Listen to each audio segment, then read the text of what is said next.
Le 5 février 1971, l'équipage d'Apollo 14 se pose non loin du Corn Crater, dans la région de Framoro, ancienne cible d'Apollo 13. Je n'en avais pas parlé dans l'épisode sur Apollo 14, mais ils ne sont pas seuls. En plus des 2 balles de golf et du club improvisé d'Alan Shepard, un autre invité s'est greffé au LEM, le chariot à outils lunaire. Mais avant que je n'aille plus loin, ne vous inquiétez pas. Cet épisode est bien dédié aux véhicules lunaires que l'on verra, peut-être, dans le futur.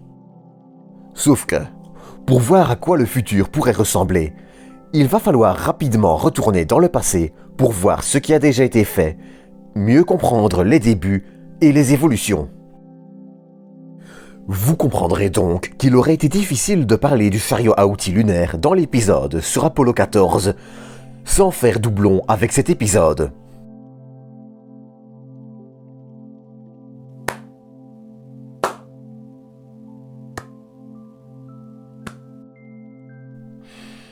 Qu'est-ce que j'ai dit ?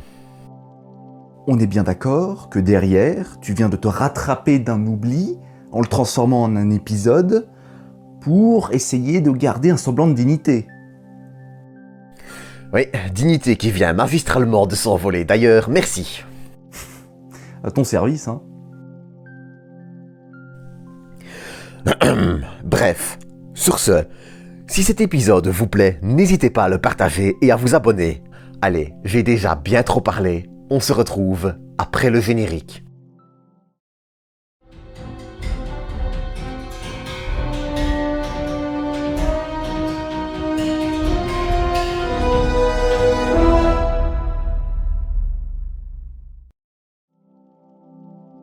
Comme je le disais en introduction, le premier entre gros guillemets véhicule lunaire sera le petit chariot à outils lunaire. Un petit chariot de 8,2 kg pouvant transporter jusqu'à 163 kg. Ce petit chariot, dédié au transport d'équipements et d'échantillons, s'avérera cependant très rapidement peu performant. Bien qu'il ait été décrit comme adéquat par la NASA, il a du mal à rouler sur le sol lunaire et les astronautes Alan Shepard et Edgar Mitchell devront même le transporter à 2 pour l'une des excursions. De toute façon, et encore heureux pour les astronautes, le petit chariot à outils lunaire n'aura pas eu une longue carrière. Dès la mission suivante, Apollo 15, c'est le Lunar Roving Vehicle, le fameux buggy lunaire, qui prendra la relève. Pourtant, le Lunar Roving Vehicle, et même s'il n'aura fallu que quelques mois après Apollo 14 pour qu'il rejoigne le sol lunaire, était un projet tout sauf nouveau. En 1963 déjà, et alors que le programme Apollo est encore loin d'envoyer des humains sur la Lune, la NASA se lance dans des études préliminaires pour le développement d'un véhicule dédié au transport d'astronautes sur la Lune.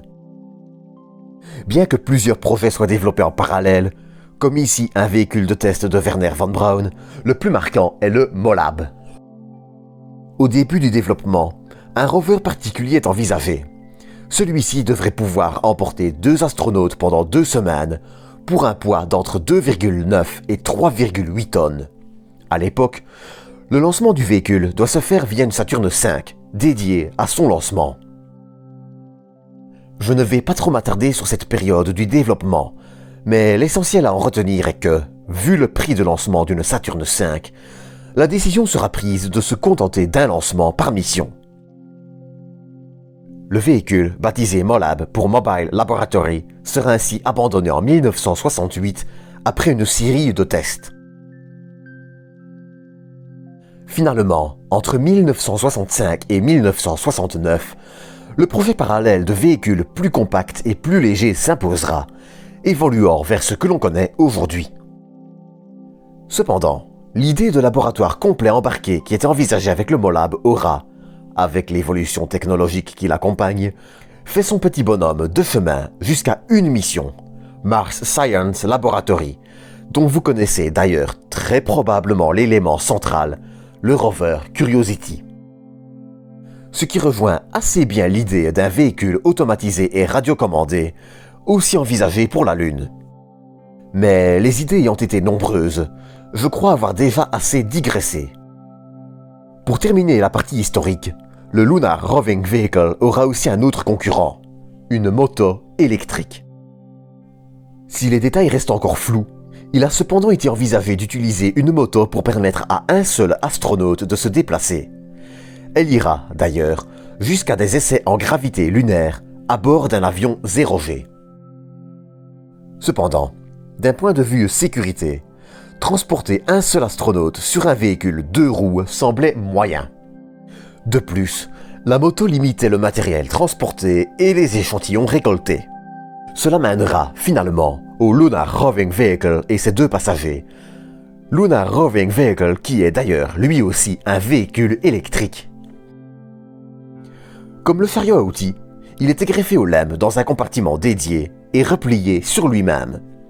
Ce véhicule, de 3 mètres de long et 2,3 de large, était conçu pour une vitesse de 13 km par heure.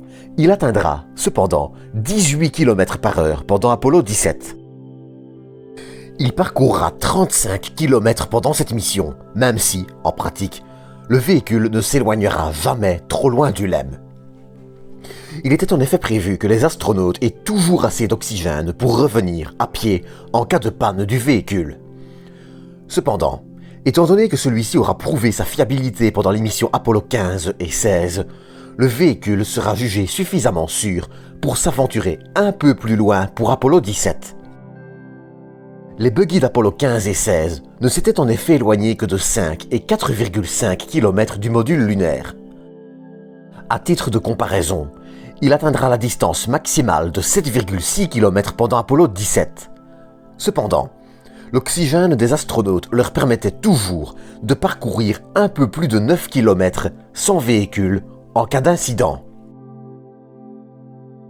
Le petit véhicule de 210 kg est capable de transporter 490, aura ainsi eu une courte mais belle carrière, permettant aux équipes d'Apollo de mieux explorer leur environnement, transporter des échantillons et j'en passe.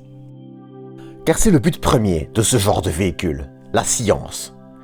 Qu'il s'agisse d'un laboratoire roulant ou d'un buggy transportant instruments et échantillons, le but est de permettre aux astronautes d'aller plus loin et de récolter plus de données. Et justement, aujourd'hui, avec le développement du nouveau programme Artemis, il est à nouveau tout doucement temps de penser à ce que sera le prochain véhicule lunaire. Et justement, à ce propos, la NASA a lancé un appel à l'industrie pour des propositions de véhicules habités et inhabités. Car, même avec la miniaturisation et le bond technologique qui sépare Artemis et Apollo, la nécessité de transporter des humains comme du matériel est toujours bien présente. S'il est actuellement trop tôt pour savoir à quoi ressemblera ce véhicule, il est clair que celui-ci sera probablement largement supérieur au Lunar Roving Vehicle. Il est cependant possible, et j'insiste sur possible, qu'il y ressemble. Après tout, son architecture a fait ses preuves pour le transport d'astronautes. Cependant, les progrès en matière de batterie pourront permettre d'envisager une bien meilleure autonomie que le LRV, qui n'était que de 92 km. La logique voudrait donc que, dans le « pire des scénarios », la NASA s'inspire de celui-ci. Mais comme je le disais, il est encore hélas trop tôt pour savoir à quoi il ressemblera. À part quelques concepts assez flous, il faudra encore attendre quelques années pour commencer à en dresser un portrait plus clair. Quoique, le 12 mars 2019, la JAXA, l'agence spatiale japonaise, annonçait un partenariat avec l'entreprise Toyota pour le développement d'un véhicule lunaire qui pourrait être prêt en 2029. Le véhicule, nommé Lunar Cruiser en référence au Land Cruiser, est actuellement en cours de développement et devrait être lancé dans 5 à 10 ans. De ce côté, il faut encore prendre en compte d'éventuels retards, et une annulation est toujours possible même si la JAXA a déjà prouvé son sérieux par le passé. Il est, cependant, à noter que le projet n'est, pour le moment, rattaché à Artemis d'aucune façon. Pourtant, s'il voit le jour, il serait un précieux outil. Rechargeable par panneaux solaires, il pourrait transporter 2 astronautes, 4 en cas d'urgence, sur près de 10 000 km dans 13 mètres carrés d'espace vital. Doté de 6 roues, il ferait 6 mètres de long, 5,2 de large et 3,8 de haut. S'il peut sembler un beau coup de communication, le projet semble pourtant sérieux et l'Ajaxa, comme Toyota, semble avoir conscience des enjeux de sécurité, tant liés à la faible gravité qu'au terrain ou aux radiations. De ce côté-là aussi, il sera donc très intéressant de suivre l'évolution du projet lancé en 2018. Mais il est aussi important de prendre ce genre d'annonce avec précaution. Que ce soit pour des raisons pratiques ou budgétaires, le Molab l'a bien montré, les projets les plus imposants ne sont pas toujours ceux qui arrivent à terme. Même si, dans le cas d'une base sur le sol lunaire, ce genre de véhicule serait de précieux atouts. Quoi qu'il en soit, il est encore bien trop tôt pour savoir à quoi ressemblera le prochain véhicule lunaire, et c'est encore pire pour Mars. En parlant de véhicules martiens, vous avez très probablement vu passer les images de ce véhicule. Ah, lui. Ouais. Je te le laisse ? Si tu veux. Il n'y a pas énormément à dire dessus en fait. Malgré le magnifique emballement des médias sur ce sujet il y a quelques années, le véhicule n'a pas spécialement grand-chose de martien. Si son apparence futuriste s'avère être très attirante, il ne faut pas oublier que c'est un concept, conçu par une entreprise privée, spécialisée, justement dans un concept car. Après des discussions avec les ingénieurs de la NASA, d'accord, mais en prenant, et sans s'en cacher, beaucoup de liberté sur le design et le fonctionnement. Les vrais prototypes de véhicules martiens, eux, sont bien moins futuristes et se rapprochent beaucoup plus du Molab. Pour résumer, le véhicule est uniquement créé, d'après la NASA, à des fins d'inspiration et d'éducation, et pas dans le but de décoller un jour vers Mars. D'un point de vue fonctionnel, il est très loin d'offrir la sécurité et l'efficacité requises pour aller vers Mars. Et voilà. En résumé, martien ou lunaire, il va falloir s'armer de patience. En revanche, le futur s'annonce très intéressant, même s'il est aussi essentiel de ne pas trop le fantasmer et de garder les pieds sur terre. Après tout, les premiers véhicules, en attendant mieux, seront peut-être de simples chariots lunaires comme pendant Apollo 14. D'ailleurs, en parlant d'Apollo 14, en remasterisant d'anciennes images, les balles de golf ont enfin été retrouvées, à une trentaine de mètres de leur point de départ. Et si vous ne comprenez pas pourquoi je parle de ça, je ne peux que vous conseiller d'aller voir l'épisode sur Apollo 14 dont le lien sera dans la description.